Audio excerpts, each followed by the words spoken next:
In this video, I'll be working through the question you can see on the screen here from the summer 2025 Cambridge A-Level Maths papers 2.2 and 2.3. They're actually the same paper. I'm going to try and show you how to do this question and not just the solution.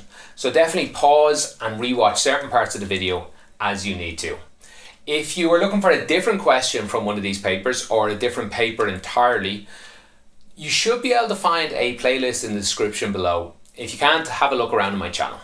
Okay, let's get into the maths. In question 7, I think it's safe to say we have the hardest question in the paper. It's one of the questions that's it's quite mean in the sense that it's hard to show you what to do. There's a few spots where you have to take a jump. You have to go, oh, that looks like that, so we can move it like this. It's quite hard to teach, so I'm going to take my time. I think I'll maybe point out a few longer, weirder ways you could answer it. But I'll take my time and try and explain exactly what I'm thinking at each step. But remember, this is probably the hardest question. So it's understandable if you're having trouble with it. Okay, so what they ask, they give you this term here. They want you to express this so it looks like this. A nice little trick here to do would be to say, well, they want this to equal this. And you can now start playing around with this like you would in a different question, a similar looking. They often give you trigonomic expressions and ask you to show that they're equal. That's really what they're doing here. If you put equals, we can solve for or and alpha. You don't have to do this. A lot of students might be good at taking the leaps and the steps, but that might help you. Okay, so first of all, let me explain what we're going to do in this question. What we're going to do, and it's not clear at the beginning, I didn't know this until I jumped into the question. What we're going to do is we're going to use our rules for sine of two angles adding, and we're going to expand this out. We're going to get a bigger mess here. And then we're going to step back and we're going to think, oh, what to do next? And I'm going to notice that over here is a double angle and here has a single angle. That's annoying. We want them both to be the same. So your choices are change this to a single maybe, or change these to a double. That's usually difficult, but as it turns out in this question, that's easier. You end up being able to change this into a double and it starts looking a lot like this side.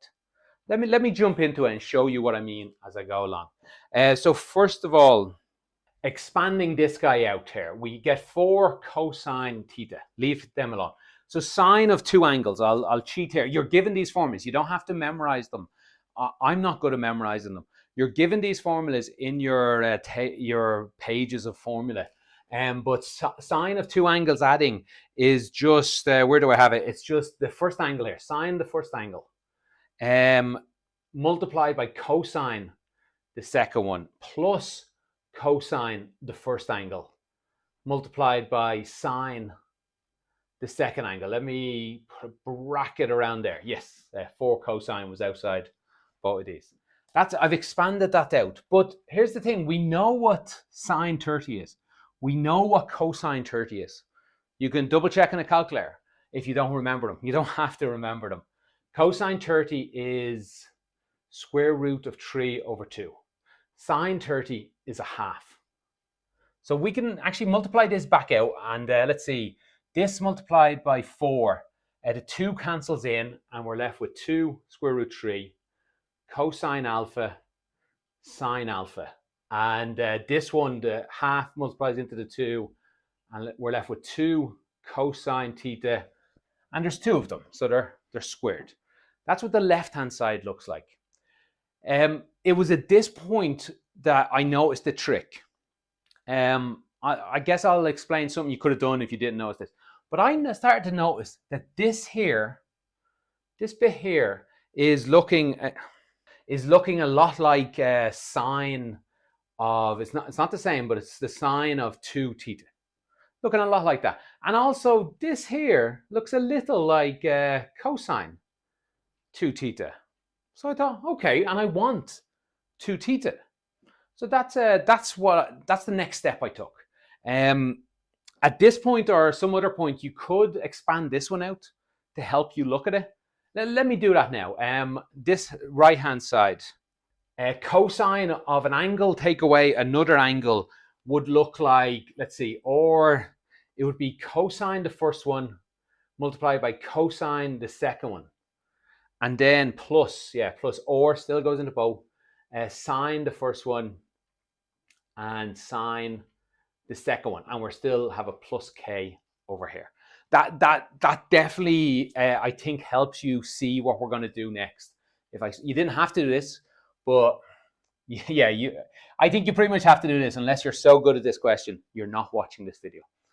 Okay, so I notice I have I have a double angle here, 2 theta, and I don't over here. I need these to be the same.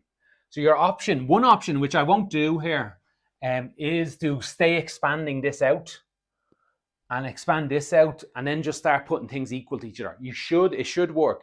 You should be able to get get alpha and get k by just starting equating them across. But we don't have to do all that. Here's the trick.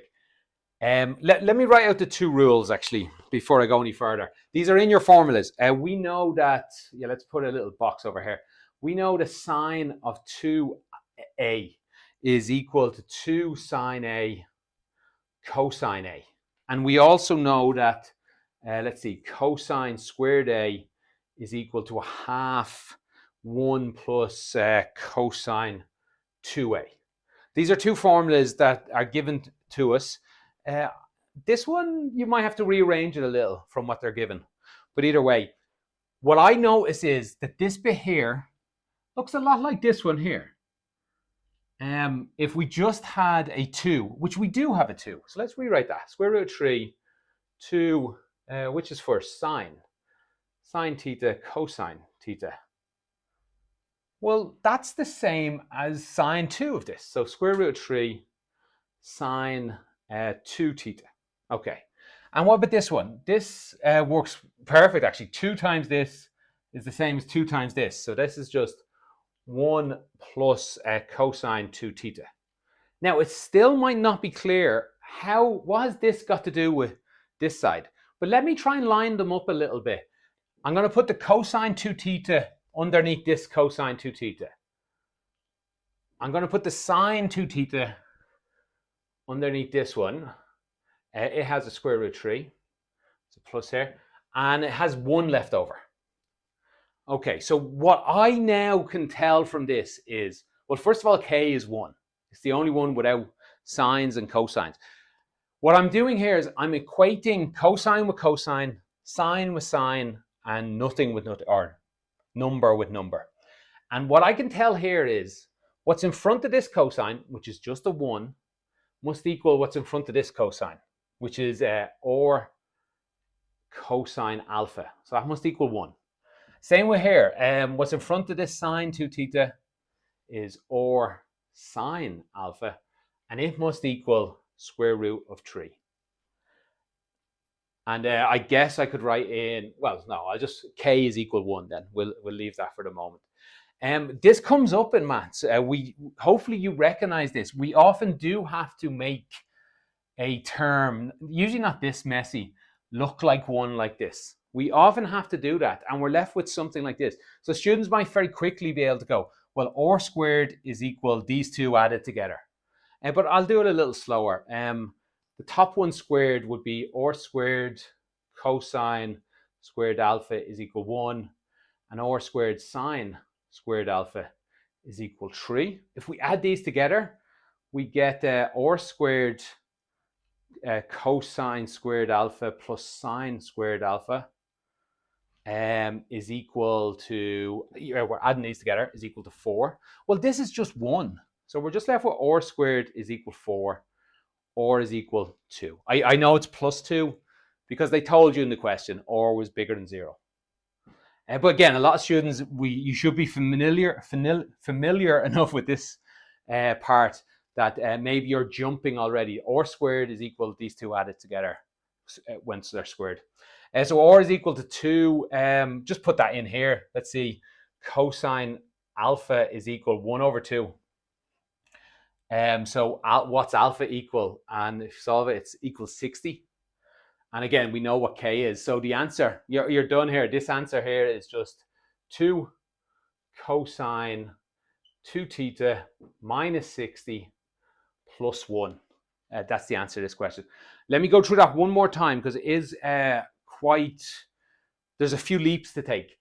First leap you have to take is to know, this shouldn't be a big one. You know you'd have to start breaking things apart and rearranging something.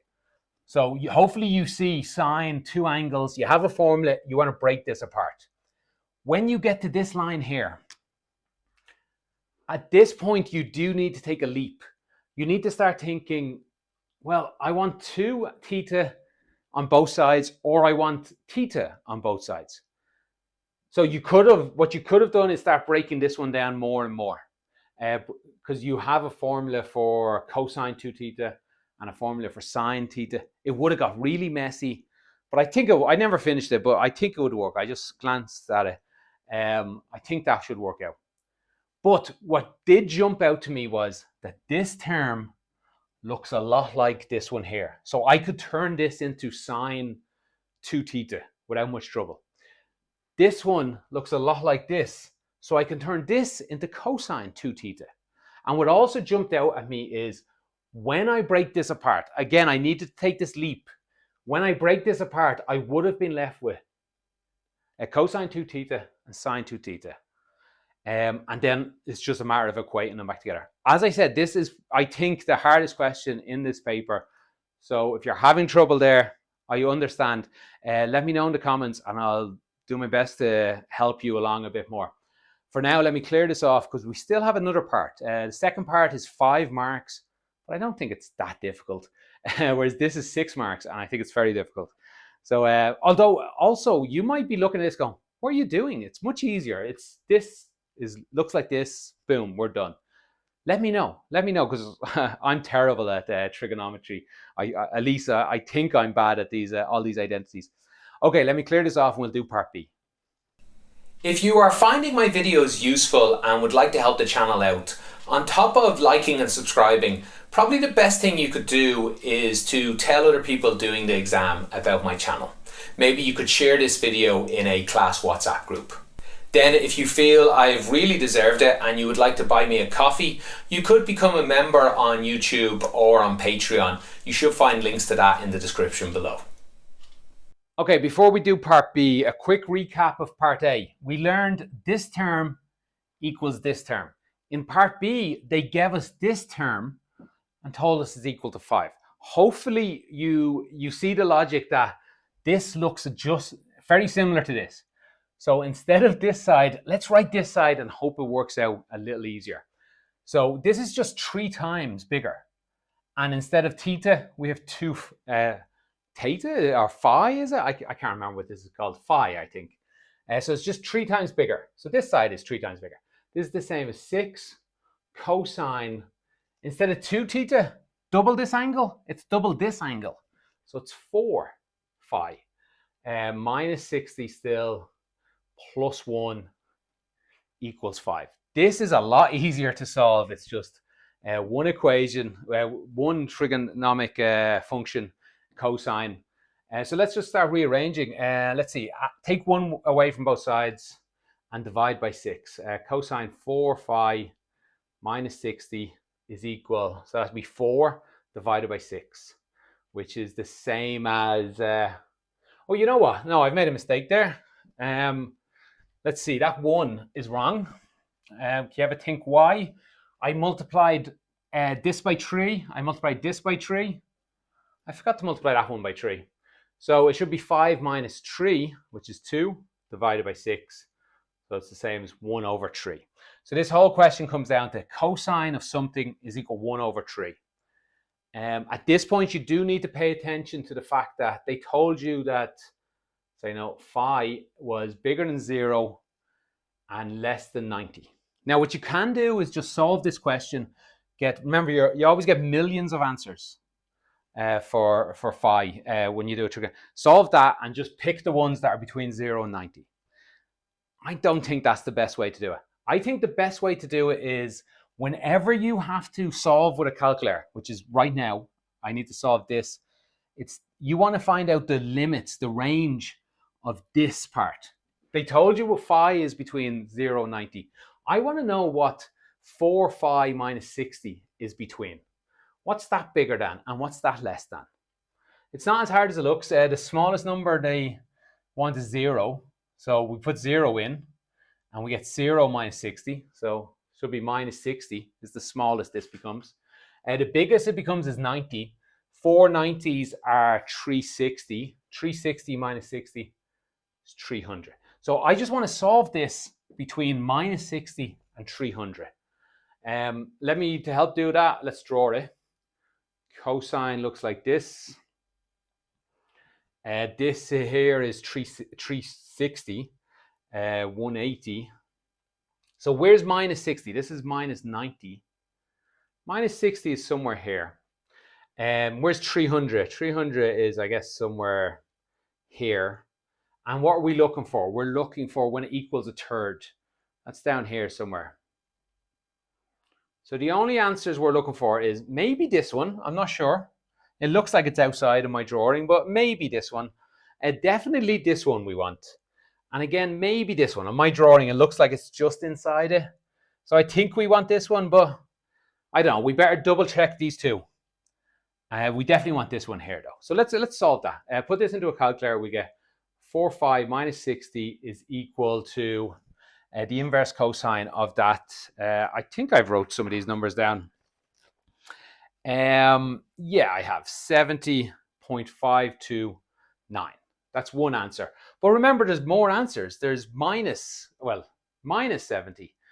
So plus 70.529. And what's this one down here? That'd be 360 minus 70, which is 289.47.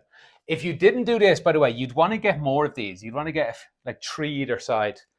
And because the next thing you want to do is find phi. Phi is equal to this plus 60 divided by 4. Minus 70 plus 60 is minus 10. Minus 10 divided by 4 is still a minus, like 2 something. So that one's out. 70 plus 60 take away 70 plus 60 divided by 4, and that is one of our answers, 32.6. This one looks close though, although we now know it's fine. It's we know this is in our range, and actually we know this one's out of our range because of this. Yeah, should have said that. And this plus 60 divided by 4 is 87.4. Yeah, let me go over that again. Because we did this work here, I know this one's out, and I know this one's good, and I certainly know the next one's out because it's so close to it. If you didn't do this work, you would have wanted to get all of these, maybe even more just in case, and then you would have had to add 60 to all of them, divide them all by 4, and then you would have said, well, that one's out, that one's good, and this one's out. But yeah, if you do the extra work here, it should be fine. Okay, that wasn't too bad for part B, but part A was a killer. And even worse, you don't have these numbers in part B if you weren't able to do part A. Oh, that's one bit of advice I can give you. If you weren't able to do part A and you realize you need these numbers for part B, here's a tip. Make up the numbers. Pick like 1 or 2 or 3. Pick like minus 30, minus 45, minus 60. Pick 1, 2, or 3. Just make up numbers. You're not going to get any marks for the first part, but they will give you marks for the second part if you do it all correctly. Okay, that's it for question 7 and this entire paper. Thank you for watching. If I can help you out in any way, answer any other questions you have about, let me know in the comments. I'll do my best to get back to you. Thanks for watching and have a great day.